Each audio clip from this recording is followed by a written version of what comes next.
বিসমিল্লাহির রহমানির রহিম। আমি মরহুমা বেগম খালেদা জিয়ার বড় সন্তান তারেক রহমান।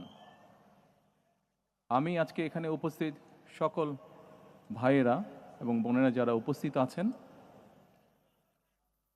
মরহুমা বেগম খালেদা জিয়া জীবিত থাকাকালীন অবস্থায় যদি আপনাদের কারো কাছ থেকে কোনো ঋণ নিয়ে থাকেন, দয়া করে আমার সাথে যোগাযোগ করবেন। আমি সেটি পরিশোধের ব্যবস্থা করব ইনশাআল্লাহ।